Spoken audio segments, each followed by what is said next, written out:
Hello United fans, welcome to the United Report, your go-to source for the latest news, match updates and transfer stories straight from Old Trafford.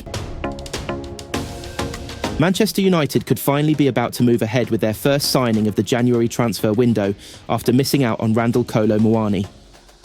United have endured a quiet winter window regarding transfer business, regarding new signings following the £180 million investment in the summer transfer window. However, Ruben Amorim's squad is in need of reinforcements across the board following a tough start to the 2024-25 season. Injuries at left-back to Luke Shaw means that position is of focus with a centre-forward also tipped. But big money transfers are all but off the table this month due to concerns of complying with the Premier League's profitability and sustainability rules, PSR. One name that has been mentioned with a move to Old Trafford is Paris Saint-Germain striker Kolo Muani. The France international is currently struggling for game time in Paris, with Luis Enrique preferring Goncalo Ramos throughout. A loan move had been touted, but any chance of the forward moving to Manchester have been scuppered with him closing in on a move to Juventus. It's understood that the 26-year-old will move to Turin on loan, with no buy option included. Losing out on Kolo Muani is a blow for Amorim, but when one door closes, another presents itself. His move to the Allianz Stadium places doubt over Dusan Vlahovic's future at the club, and he could be available this month. Various reports have linked the Serbia international with a move to Arsenal this month, amid their concerns in attack. Vlahovic's contract at Juventus is set to expire in 2026, meaning the Italian side are running out of time to cash in. CalcioMercato.com have claimed that Juventus would be willing to listen to offers for the striker, and it's understood that he would be enthusiastic over the idea of a move to the Premier League. A fee of €60 million, £50.4 million, has been mooted, a fee United simply can't afford this month. However, with Kolo Muani coming in temporarily, a loan move for Vlahovic makes perfect sense for United. Not only do they get a new face in attack, but they can make the most of the situation in Turin and revisit Kolo Muani's situation in the summer.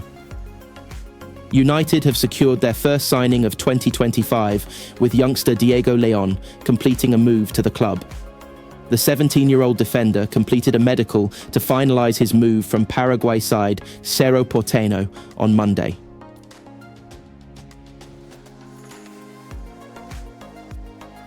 Marcus Rashford's Manchester United transfer saga has continued to rumble on this month, with each passing day making it seem all the less likely that a resolution will be found. When Rashford was dropped from the squad that beat Manchester City at the Etihad Stadium, the consensus was that it was a warning to the forward to buck his ideas up. However, it ended up being the beginning of the end. A few days later, Rashford's interview with Henry Winter was published, declaring his desire to seek a new challenge away from Old Trafford. He insisted that when the time comes to leave United, he will not speak ill of the club, nor does he want to leave the Reds on bad terms. Those objectives are admirable, but with each passing day, they seem harder to accomplish. Rashford missed the trip to Liverpool due to illness, and it was assumed that was also the case for his absence at Arsenal. Whether it was or wasn't, Rashford was not missed in either squad, as United continued to move on without him. Now, the forward has taken to social media to post himself in the gym, training hard, and confirming he is now recovered from his illness. At first glance, this feels like a clear message directed at Ruben Amorim and United, expressing his desire, without the use of words, to play for the Reds again before a move is sealed. However, it could also be interpreted as a message to potential suitors. It is believed Rashford's agent and brother Dane has been in Europe exploring options for his client and sibling. You would not be surprised if Dane has been met with questions over whether the winger is worth the investment. Let's not forget, Rashford is on a hefty wage, and his form has not reflected the salary he currently receives.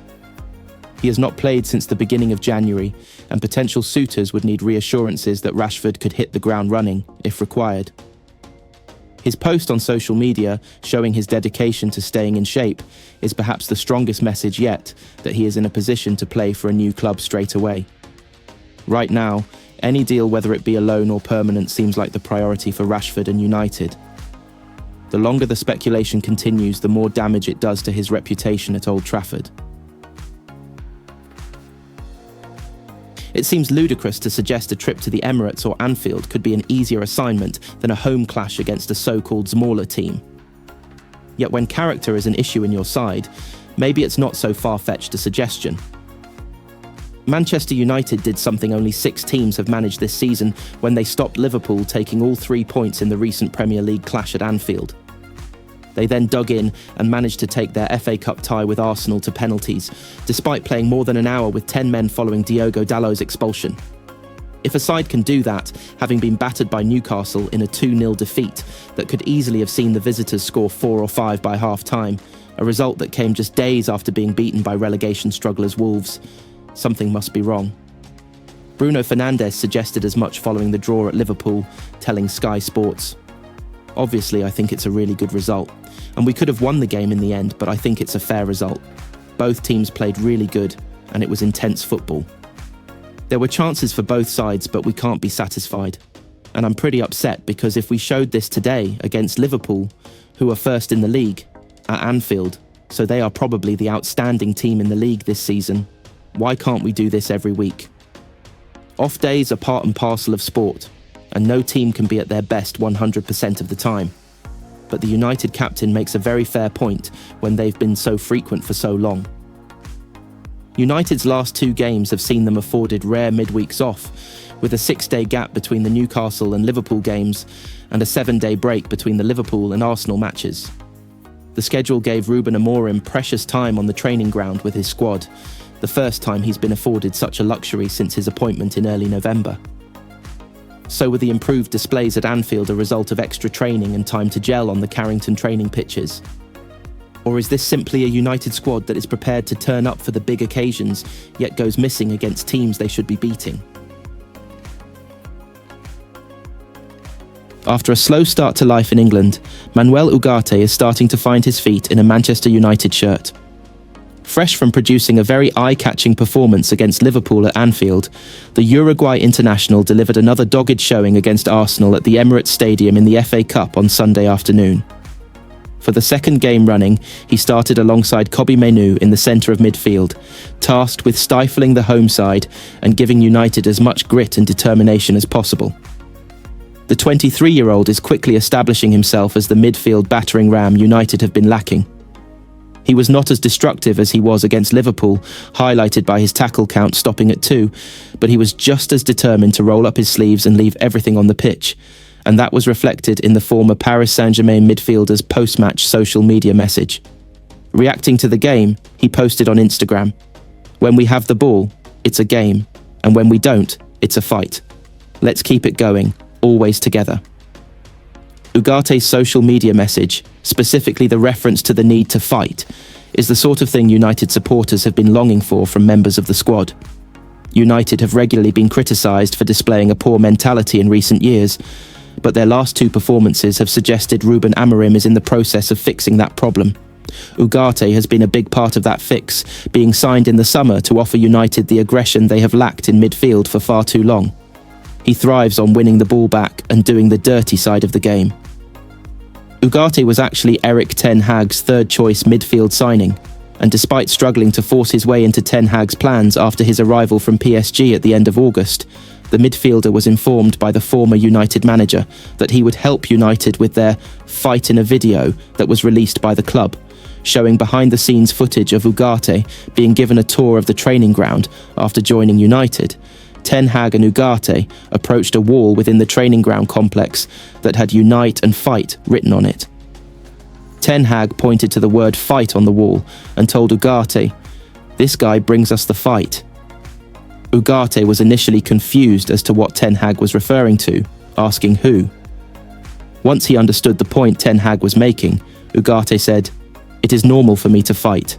It's normal." Based on his recent showings, which have been much improved since being reunited with Amorim, with whom he worked with at Sporting Lisbon, Ugarte has regularly demonstrated that fighting spirit, frequently being an aggressor in midfield. Ugarte is developing a strong midfield relationship with Mainoo, offering United fans encouragement that their midfield woes may finally be solved with what could be a long-term solution. Ugarte is the disciplinarian United have lacked in the middle. Barcelona have been given just over 24 hours to decide whether or not they want to sign Marcus Rashford. The Manchester United forward stated last month that he's ready for a new challenge, prompting a host of clubs to register their interest. Rashford, 27, hasn't played for United since December 14th, with new manager Ruben Amorim leaving him out of the matchday squad for 6 of their last 7 matches. AC Milan are currently viewed the frontrunners after holding talks with Rashford's representatives in Italy last week. The Serie A giants are also set to offload striker Noah Okafor to RB Leipzig, freeing up space in their squad. But Barcelona could be about to throw a spanner in the works. Manager Hansi Flick has told his bosses that he wants to sign Rashford in order to bolster his forward line.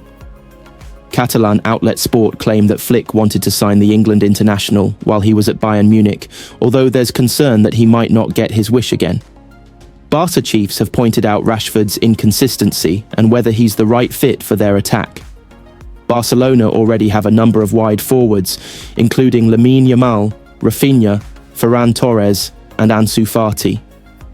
Rashford can also play through the middle, although Torres and youngster Pau Victor have shared the role of deputising for Robert Lewandowski so far this season. Given that Barca's board are undecided, Rashford wants to know their intentions by Wednesday, January 15th. The transfer window doesn't close until February 3rd, but both Rashford and United are keen to come to a resolution over his uncertain future as soon as possible. An issue for Barcelona to contend with is that in order to register any new player in their squad, they'll need to offload someone. Defender Ronald Araujo has been heavily linked with a move to Juventus, although an injury to fellow centre-back Inigo Martinez could scupper his plans to leave.